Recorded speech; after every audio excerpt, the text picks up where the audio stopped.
नमस्कार, आप देख रहे हैं वॉइस ऑफ डेमोक्रेसी 24 और मैं हूं भारती। और इस वक्त मैं मौजूद हूं बेरी विधानसभा क्षेत्र के गांव भापड़ौदा के अंदर। और मेरे साथ इस समय मौजूद हैं युवा नेता हैं नैलो से, और अब जो है गांव की जिम्मेवारी के लिए भी तैयार हैं। प्रमोद राठी इस समय मेरे साथ आप देख पा रहे हैं, किसी परिचय के मोहताज नहीं है। वो आज जो गांव की जन सामूहिक समस्याएं हैं उनसे भी अवगत कराएंगे, और जो उनके विचार हैं वो भी हम बापरोदा की जो जनता है वहां तक पहुंचाने की कोशिश करेंगे कि किस तरह से उनके उम्मीदवार हैं वो कैसे होंगे, किस तरह से गांव की जो बागडोर है किसके हाथ जाएगी, किसके सर बापरोदे का जो गांव का ताज है वो सजेगा। जिस तरह से हम लगातार आपको हर उम्मीदवार का परिचय आपसे करवाते जा रहे हैं, उसी कड़ी में आज मेरे साथ प्रमोद हैं। सबसे पहले भाई साहब नमस्कार। नमस्कार भाई साहब, सभी वॉइस ऑफ डेमोक्रेसी के दर्शकों को और मेरे गांव भापड़ौदा के वासियों को मेरी तरफ से नमस्कार, बहुत बहुत स्वागत है सभी का। और सबसे पहले मैं सभी हरियाणा वासियों से और मेरे गांव वासियों से एक निवेदन करना चाहूँगा कि वोट एक अपना अधिकार है जी जिसको हम यूज़ करें जी तो उस वोट के अधिकार को अपने गांव की समस्याओं के समाधान के लिए यूज़ करें। जी यही मेरा सबसे पहले सबसे अपील है। जी प्रमोद भाई की, जैसे कि लगातार आप एक राजनीतिक संगठन से जुड़े हुए हैं, सामाजिक कार्यों में भाग लेते हैं, क्या लगता है कि जो जिम्मेवारी मिलेगी उसमें कितना आपको लगता है कि कामयाब होंगे अगर गांव आशीर्वाद देता है तो?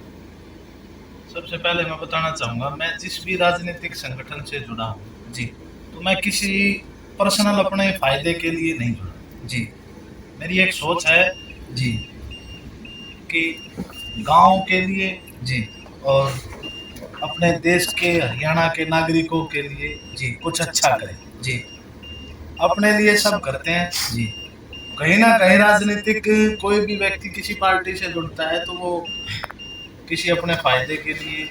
जी लेकिन मैंने अब सोच बना कर मैं इस चीज से जुड़ा हूँ जी कि जितना हो सके से वो गांव का फायदा करे। जी जितने गांव की समस्याएं हैं जी उनका निवारण हो सके जी और सरकार से हम अपने गांव के प्रति लड़ाई लड़ सकें हमारे हकों के लिए। जी क्योंकि गांव के अंदर बड़ी समस्याएं हैं। जी जब से हमने यहाँ जन्म लिया है हमने देखा है जी बड़ी मार्मिक समस्याएं हैं जिनका आज तक कोई भी निवारण नहीं हुआ। जी अब हम गांव में खड़े हैं, जहाँ खड़े हैं आप दो तरफ मैं कैमरे बड़े भाई से कहना चाहूंगा, जी। इस बात दिखाने का काम करें। जी ये हाल है, ये देखो, ये मकान है जी और ये आप देखो, ये सब बीमारियों का घर है। ये है दागड़ो वाली चौपाल के पास, अच्छा इसको कामसर बोला जाता है। ये 3500 गज जमीन है जी, मैं पंचायती है जी और दूसरी साइड में है। लेकिन अब तक इसका किसी ने भी कोई भी समाधान नहीं किया। जी मेरी सोच है जी अगर गांव मेरे को ये चीज सौंपता है, मेरे को इस लायक मानता है कि भाई हम इसको अपने गांव का सरपंच बनाएं जी और ये गांव के लिए कुछ करे, जी तो सबसे पहले मेरे काम ही ये है जी कि ये जो समस्याएं हैं जी इनका समाधान हो। जी। यहाँ बच्चों के लिए खेलने का पार्क बन जी और इस बीमारियों से निजात निजात। जी। एक यही होता है कि जो गांव के विकास के लिए अपना नेतृत्व करता है, सरपंच पे ही डिपेंड होता है कि गांव किस तरफ जाएगा, विकास के मामले में पिछड़ेगा। अगर सरपंच अपनी जगह, जो सरपंच हैं आएंगे और भी उम्मीदवार होंगे, सबसे पहले जो होती है शिक्षा, उसके बारे में आप बताइए कि कहाँ तक आप पढ़े लिखे, क्योंकि गांव में कुछ ऐसे परिवार होते हैं जो तो वो उसी दिन वोट डालने के लिए आते हैं। आपको भी पता है, गांव को भी पता होता है कि उनको बुलाया जाता है, वो किसी पारिवारिक मामले में होते हैं। तो उसके बारे में आप थोड़ा बताइए। दोबारा ले एक बार।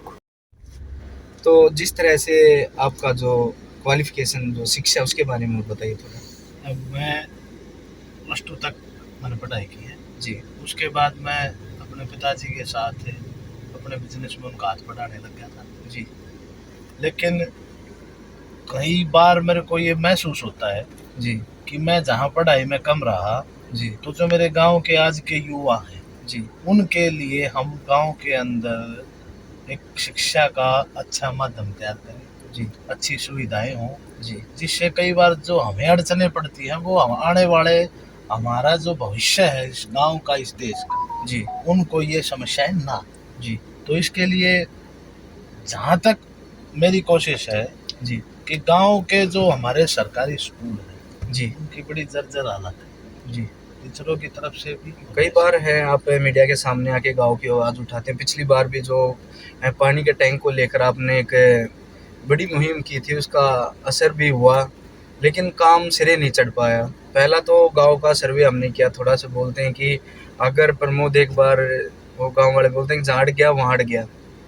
जो सरकार बात आई अब स्कूलों की, स्कूल स्तर कहाँ तक आपको लगता है कि मैं उसको करवा सकता हूँ ठीक ठाक ऐसा है, पोजीशन? जिस संगठन से मैं राजनीतिक रूप से जुड़ा हुआ हूँ ना, जी तो हमारे जो पार्टी के सुप्रीमो हैं चौधरी जी ओम प्रकाश चौटाला, वो कहते हैं कि अधिकार मांगने से नहीं, छीनने पड़ते हैं। जी तो हम सरकार से अपने अधिकार मांगेंगे भी, जी और अगर अधिकार मांगने से सरकार नहीं देगी तो हम उनसे छीनने का काम करेंगे। जी ये मैं अपने गांव को, अपने गांव वासियों को विश्वास दिलाता जी हूँ कि कहीं भी, जी किसी भी पॉइंट पर जी मैं आप लोगों को कमजोर दिखाई नहीं दूँ, जी चाहे वो शिक्षा का हो, जी या पीने के पानी की सुविधा, जी या पानी की नक्काशी, जी या रास्ते।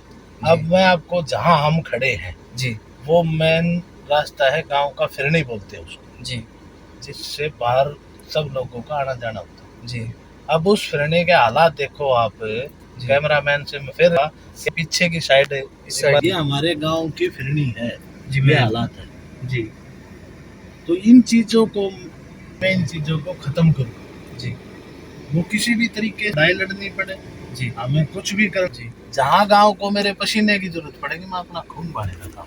जी।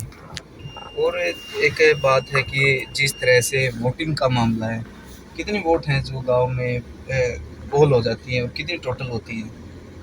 आज जो हमारी वोटर लिस्ट है हमारे को अप्रूव हुई है जी उसके अंदर 5690 के लगभग वोट हमारे गांव की है जी और 4000 से 5000 के बीच में 4500 4600 के लगभग वोटें जी। पोलिंग होती है। स्वास्थ्य को लेकर जो गांव में पीएचसी सीएचसी होती है, उसका क्या मानते हैं, आपके क्या हाल है? मैं, भारती जी, आपको एक बात बताना गांव चाहूँगा। को शिक्षा स्वास्थ्य पानी ही ज्यादा मायने रखता है, लाइट वगैरह। बिल्कुल, मैं अब एक और चीज बताना चाहूँगा। जी कहीं ना कहीं मेरे को बड़ी ठेस पहुंचती है जी कि हमारे गांव के अंदर जी इतनी बड़ी खूबियां रही हैं। जी हिंद केसरी पहलवान हमारे गांव के अंदर जी हुआ, जी 2 अर्जुन अवार्ड हमारे गांव के अंदर हुए, जी और बड़े पहलवान खिलाड़ी हमारे गांव के अंदर हुए, जी लेकिन सुविधाओं के तौर पर हमारे गांव को हमेशा पिछड़ापन मिला। जी तो मेरी कोशिश रहेगी जी कि हमारे गांव के अंदर एक कोई छोटा हॉस्पिटल हो, जी 2 से 4 बेड का, जहाँ डॉक्टर हो।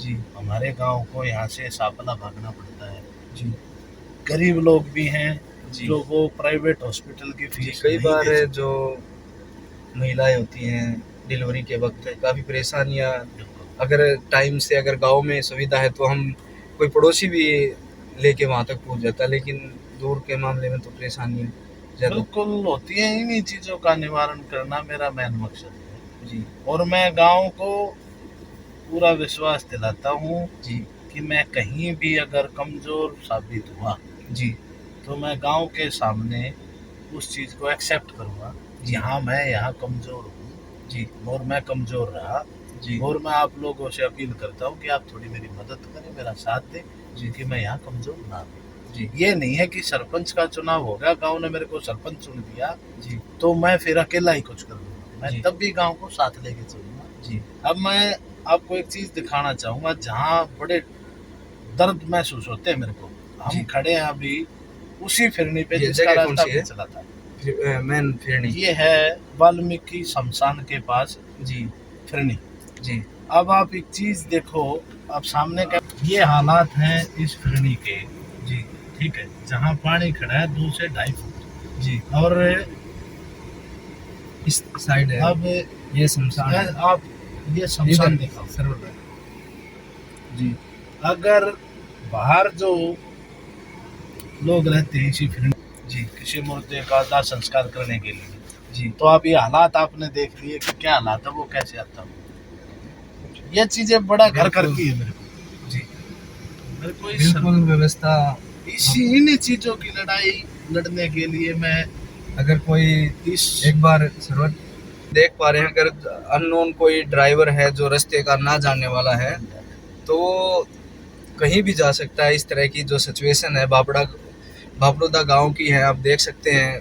आगे भी देखो आगे जाने का रास्ता नहीं है, पानी ज्यादा है। वो ये तो हमारे थोड़ा गांव का मेन रास्ता है। गांव के आप हैं, आपको रास्ते का थोड़ा मालूम। अगर कोई बाहर का व्यक्ति अगर अब चक्कर क्या है बाकी भाई, मैंने जी। कई बार हमारा जो सेक्रेटरी है जी उसको इस चीज के एक बार बारे में दिखाइए उस साइड। रिकमेंड कराया है। ठीक जी है, जी लेकिन पीडब्ल्यूडी में भी मैंने बात करी थी इसे कि इस पानी को निकालने की कुछ सुविधा करी। जी लेकिन जेई के पास से जवाब आता है कि हमारे पास पाइप नहीं है, जी डीजल पंप ले जाओ। जी अरे डीजल पंप तो हम ले जाएंगे, लेकिन बगैर पाइप के इसको निकालेंगे कहाँ। जी तो कोई पावर नहीं होती ना, हम जी। लाचार होते हैं। जी क्योंकि सरपंच जो होता है गांव का, वो वही एक डिपेंड करता है गांव किस डिपेंड दिशा करता में है। जाएगा। बिल्कुल। जी इसी कोशिश में मैं इस चुनाव में उतरा हूँ। जी और मेरी कोशिश है कि अगर गांव मेरे को मौका देता है जी तो इन समस्याओं को जड़ मूल से खत्म करूं। जी। अब एक आखिरी सवाल है, लंबा हो जाएगा काफी, कि जो आपके वेयर हाउसेज आए हैं, युवाओं को कितना इनसे रोजगार मिला है? क्योंकि आप युवा हैं, आपने देखी हर चीज वहीं पे चल जो ये वेयर हाउसेज आए हैं, रोजगार तो मिला है, जी लेकिन जो उम्मीद है जी हम मानते हैं जी और जो हमारे गांव को मिलना चाहिए जी वो हमें नहीं मिला। जी कई बार कोशिश की है, यहाँ हम गए भी हैं, जी उनके अफसरों से बात भी की है, सारी चीज़ें की है। जी धीरे धीरे इम्प्रूवमेंट हमने कराया भी है। जी और जब ये चुनाव हो जाएंगे और हम अगर इस गांव के सरपंच बनने का मौका मिलता है जी तो इस चीज़ को हम और भी बढ़ाएंगे कि गांव के बच्चों को रोजगार मिले, हमारे गांव के बच्चों को बाहर ना जाना पड़े, जी नहीं जाना पड़े। जी क्योंकि अगर यहाँ से 20 किलोमीटर कोई बच्चा जी नौकरी के लिए जाता है जी तो आज बेरोजगारी इतनी ज़्यादा है, इतनी ज़्यादा इनकम वहाँ से होती नहीं जी वो खर्चा ज़्यादा हो जाता है जी। और हाँ, लास्ट एक्सीडेंट में हमने भी एक बार पता किया था कि 12 या 13 हज़ार रुपये ये महीने के देते हैं। हाँ बस यही है। और फिर एक सबसे बड़ी समस्या कहाँ है भारती भाई, कि हर घर में एक एक ही कमाने वाला है, बाहर बाइक पे जाते हैं, रोड एक्सीडेंट हो जाता है, घर में बड़ी हानियाँ हो जाती जी। है। अगर यहीं हमारे गांव के अंदर वो रह के काम करेंगे तो इस चीज़ से थोड़ा ये डर हमारा खत्म होगा जी कि बच्चे को लंबा सफ़र नहीं करना पड़ता और किसी घटना का सामना नहीं करना पड़ता। तो ये लिए हम वही दिखाने की आप तक कोशिश करेंगे। अब और मैं एक बार आपसे जी जी बताइए। एक बार गाड़ी से नीचे उतर कर एक और समस्या है उसको भी आप देखें। मैं खड़े हूँ, वो है तालाब जी, उसको जोड़ बोलते हैं अपनी देसी भाषा, जहाँ किसान अपनी भैंसों को पानी पिलाने नहलाने लेते हैं जी। एक पशु आज लाख रुपए से ऊपर मिलता है जी, और गरीब व्यक्ति उसकी मेहनत करके उससे 2 रोटी का गुजारा करने की सोचता है जी। अब ये आप देखो, ये रास्ता है जो जोड़ के अंदर घाट बोलते हैं इसको, जिससे पशु जोड़ के अंदर प्रवेश करते हैं जी। अब इसके हालात देखो, एक बार बहुत सारी भैंसों के पैर पहले टूट भी चुके हैं जी। और मैं इतना कर सकता था जी, मैंने पहले भी इसके अंदर मिट्टी कूड़े डालने यहाँ तक खत्म हो गया था जी, ये कोशिश करी। ये समस्याएं हैं जो अभी तक गांव से दूर नहीं हो पाई जी। ये मेरे मेन मुद्दे हैं जहाँ से आम जन को सुविधा मिले जी। मेरे को इस चीज़ से सुविधा नहीं चाहिए, आम जन की सुविधा चाहिए जिससे लोगों को कोई फायदा हो सके, किसी किसान का मजदूर का पशु खराब ना हो। हाँ, एक बार के कारण पूरा ही मतलब पशु खराब होने की स्थिति है। जिस पशु से व्यक्ति अपनी रोटी चलाता है ना वो खराब हो जाता है, तो उस घर के बारे में हम जब सोचते हैं ना तो मन कांप उठता है कि अब वो क्या करेगा। ये समस्याएं हैं जो दूर करनी है। और गांव, बिल्कुल मेरे को भी गांव पे भरोसा है और गांव को मेरे ऊपर भरोसा है कि गांव बड़ी मजबूती के साथ मेरे को इस चुनाव में समर्थन देगा, विजयी बनाएगा। और मैं गांव को फिर से पूर्ण विश्वास दिलाता हूँ कि 5 साल के कार्यकाल में मैं कहीं भी अगर सुई की नोक रखी जाए उतनी भी कभी नहीं आएगी। बात करने धन्यवाद आपका भी बहुत बहुत। तो जो अभी चुनाव का बिगुल कभी भी बच सकता है, सरकार कभी भी डेट को अनाउंस कर सकती है, और भी जो गांव होंगे उनकी जो समस्याएं होंगी हम आप तक पहुंचाने की कोशिश करेंगे। जिस तरह से प्रमोद ने एक पहल की कि जो जेन्युइन समस्याएं हैं जो गांव के सामने हैं, और जो वोटर्स होते हैं जो वोट के दिन ही गांव में आते हैं, उनके लिए भी ये वीडियो काफ़ी अच्छी रहेगी कि जो गांव की जेन्युइन समस्याएं हैं उनका पता चल जाए। कि आप देख रहे हैं घाट है बिल्कुल ख़राब है, गांव का मेन रास्ता फिरनी भी काफ़ी ख़राब है। तो उन्होंने साफ साफ ये बोला है कि अगर इनको मौका मिलता है तो ये अगर काम होते तो शायद हम मानते हैं कि भापड़ोदा की जो तस्वीर है वो बिल्कुल बदलने का काम यहाँ से करेंगे। और भी इस तरह की जो उम्मीदवार होंगे हम आप तक उनकी कोशिशें और उनकी जो बातें हैं आप तक पहुँचाने की कोशिश करेंगे। जब तक बने रहे हमारे साथ, देखते रहें वॉइस ऑफ डेमोक्रेसी 24।